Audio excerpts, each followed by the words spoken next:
We ready? Okay. Good afternoon. Today we wanted to hold this conference to talk about domestic violence.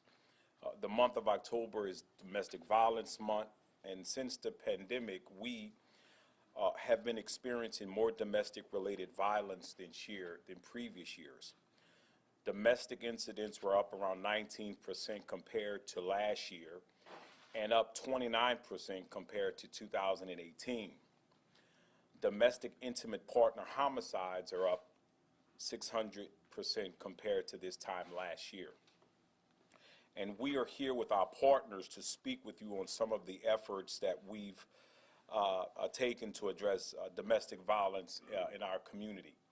On September 19, 2020, in this room, we began an operation with the EBR Sheriff's Office, Louisiana State Police, the District Attorney's Office, and the U.S. Marshal Service to prioritize and arrest persons who had outstanding warrants for domestic violence-related incidents.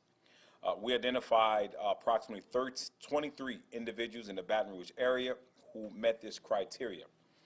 The U.S. Marshals Fugitive Task Force, the Baton Rouge Police Department Street Crime Unit, and the EBR Sheriff's Office arrested 18 of the wanted subjects, and we are actively, and the key word is actively, trying to take the remaining subjects into custody. Even as we speak, there are operations going on.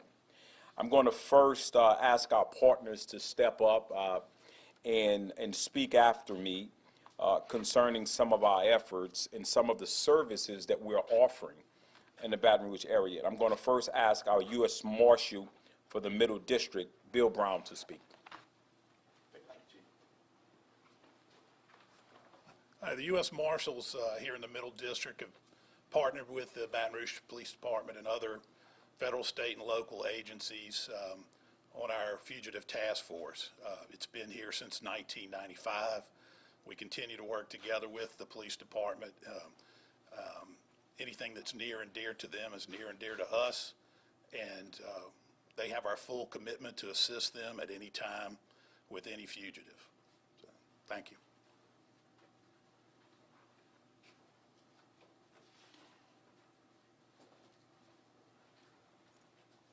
Good afternoon. Chiquita Broussard on behalf of the East Baton Rouge Parish Sheriff's Office. We recognize Domestic Violence Awareness Month every October, but it's an offense that law enforcement deals with on a daily basis. It occurs every day of the week, every week of the month, and every month of the year. The EBRSO Domestic Violence Unit diligently works on a daily basis to ensure victim safety and prepare cases for prosecution. Every DV case is reviewed and receives personal attention because every case is important, every victim matters, and every child who witnesses this awful crime is important to us. As October approached, EBRSO and the other agencies represented here focused extra attention on our DV offenders and those who have active DV arrest warrants. With the assistance of EBRSO Warrants Division, Louisiana State Police Fugitive Task Force, and the U.S. Marshal Service, we continue our arrest efforts. The partnerships have been very productive, and we're focusing our attention on apprehending those with active domestic violence warrants. We understand there is still work to be done, and the work continues, as the Chief said. We pledge our commitment to DV cases year-round. Thank you for the opportunity to be here.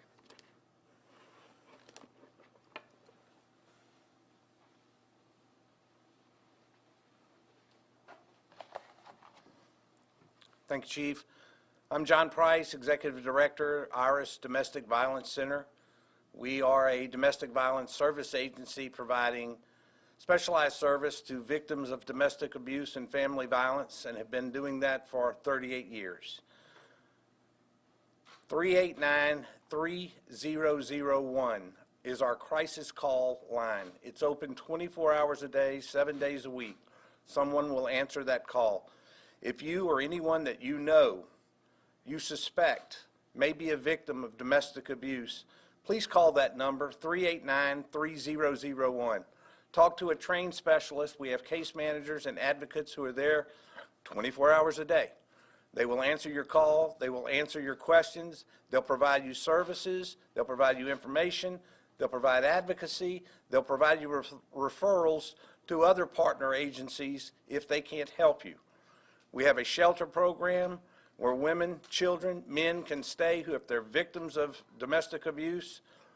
We do case management. We do safety planning. We provide free legal representation if you need a protective order from one of the abusers. So you've got to make the call.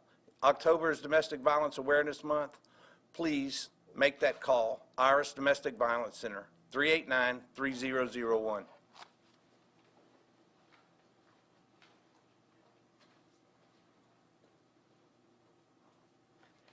Good afternoon, Tawana Harris, founder and executive director of the Butterfly Society. We're a nonprofit domestic violence organization in our great city of Baton Rouge. We would like to thank the chief and his team for making this possible for us. As an organization, we're committed, we're engaged, we're involved, and we're invested in this work. As an organization, we provide temporary lodging, we provide rental assistance, utility assistance, and all the essentials. Services we provide: counseling, support group, legal services, safety planning. As an organization, we know that we cannot do this work alone. It's impossible. It takes each and every one of us working together collaboratively to make this possible. It's Domestic Violence Month. As an organization, we have hosted Painting the City Purple for years now. We have done several events thus far this month, and there's more to come. And you can find those events on our website, our Facebook page at thebutterflysociety.org. Our 24-hour hotline is 225-347-7725. We want the community to know that they are not alone in this. We stand together. We stand united. And if you know someone that's going through it, my advice to you is this: please do not judge. When a person finds themselves in this type of situation, it's not an easy one to be in. Sometimes making the decision to remain or to leave is the hardest decision they will ever be faced with. So as a community, we have to rally around them and let them know that we have their back. Baton Rouge Police Department has the back of victims. District Attorney Hiller Moore has the back of victims. Iris Domestic Violence Center has the back of victims. The Butterfly Society has the back of victims. We stand united in ending domestic violence. Thank you so much.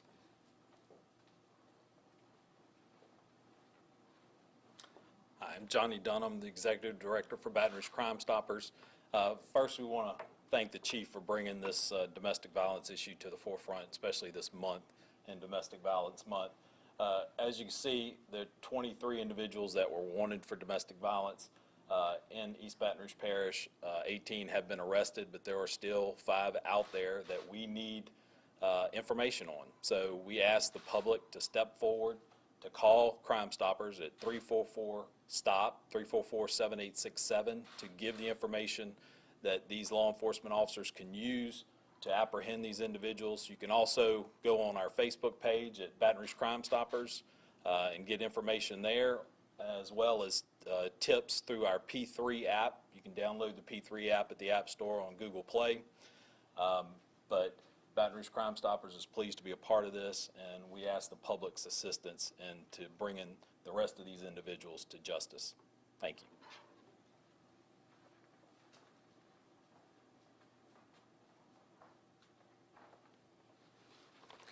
Hello. On behalf of District Attorney Hiller Moore, I want to thank Chief Paul for including us today. The people and the agencies that you have heard from today are all part of a collaborative effort that we've worked hard on called Stop the Loss. It's an initiative that is designed to stop the loss of domestic violence homicide, stop the loss of families because someone's incarcerated, stop the loss of children witnessing abuse. The initiative is a strategy to identify, and intervene in patterns of abuse as early as possible. To do this, Law enforcement and prosecutors and all the community providers that you've seen have gotten together and worked very hard to identify the most serious, working with task force to make the arrests, and then following through prosecution and simultaneously offering services to the lesser violent and always to the victim. Domestic violence crimes include threats, trespassing, damage to property, improper telephone communications, harassment, stalking, cyber stalking, and causing injury.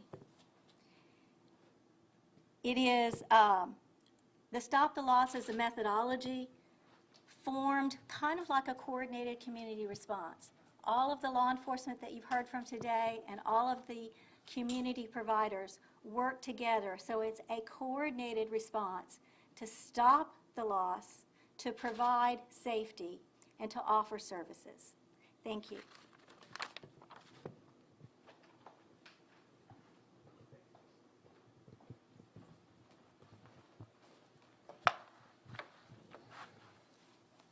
I want to conclude because I know we're talking about domestic violence because this is Domestic Violence Month, but I also am aware that many in our community have concerns about overall crime in our community. You know, cities all across the nation are experiencing increases in homicides and shooting incidents since the COVID pandemic has presented challenges in our economy and interrupted our normal lives, not only here in Baton Rouge, but across the nation. And, you know, these increases can be contributed to several factors, from changes to the court system due to the pandemic, the diversion of resources to manage demonstrations and what we call pop-up gatherings that our young community, because they want to get into something and do something, and their normal lives have been interrupted. And the interruption in drug trafficking and distribution, as well as gang and group violence, the economic hardships, and just the general increase of people's stress levels during the pandemic. We know that we have a lot of work to do to make the adjustments during these changing times, and I assure you that the men and women of the Baton Rouge Police Department, our Sheriff's Office, and all of our other partners that are here are doing their best to be proactive and identify and arrest dangerous criminals. But overall, crime is down. There are increases in domestic incidents, domestic violence incidents that I just spoke about, and shootings and homicides. We've placed our 6-month Uniform Crime Report, that is our UCR report, is available to you on our website at www.brpd.com, or you can go to brla.gov and access the police department's website. And to the left, you'll see a column for statistics, and we have placed the UCR report there for all the specifics that you need to know about crime in Baton Rouge. But everyone has a role to play in reducing crime. Crime is a social economic issue. And we participated in the past 2 years in more than 300 community events each year. And in the past 2 years, we've seen decreases in crime. Two of the safest summers, the past 2 years, two of the safest summers that we've seen in decades as it relates to homicides. And we also place more emphasis on that 6%, that small group of individuals who are responsible for crime. And there was some wins. There was some opportunities to grow, but we are looking at the new data in these unprecedented times that we're in so we can continue to reduce crime and meet your expectations. And we were doing this 2 years in a row. And then what happened? We had a pandemic. And the pandemic has delayed many of the best ideas for reducing crime. We made changes in policies for low-level offenders to prevent officer exposure and also to do our part in social distancing and not affect those who we come in contact with. We've seen minor disputes that have been more likely to escalate to shootings and homicides. Many of the incidents we believe are acquaintance-related. More than 50% of our homicides happen either inside the house or on the property. So all of the systems that are designed to hold our communities together, churches, community listening sessions, 300+ community events that I just spoke about, our partnership with Truce, where we have community walks in the community and call-ins, where we call in individuals who are involved or we believe may be going down that wrong track so we can give them other options, summer camps, all of the arrangements that help mediate conflict and keep our young people engaged and involved. The person suffering from that monster called addiction, their support system, their counselors, their meetings, all that was interrupted as well. And the survivors who were locked up in the houses with their abusers. Make no doubt about it, we all have a role to play. But programs that were designed to help survivors, to help those who are suffering from addiction, and to help reduce gun violence have been upended by this pandemic. But today is proof that what we have seen over the last few weeks will not be tolerated. We hear you, Baton Rouge. Keep talking. We will continue to actively work with our local, state, and our federal partners to prevent crime, to apprehend criminals, and to ensure that our community is as safe as possible for our kids. I anticipate us having another press conference soon. I won't give any details about that, but we are listening. And I want to thank the Baton Rouge community for getting involved, for engaging us, for helping us address these issues. And we look forward to coming here shortly and making some announcements. Because let me be clear about this. It is a small group of individuals in our community that are committing these crimes. And our community is working with us to help identify who those individuals are. And we will be back here again putting more pictures up here on those individuals, that less than 6%. So that's going to conclude our press conference, and we'll take any questions that you may have. All right, thank you.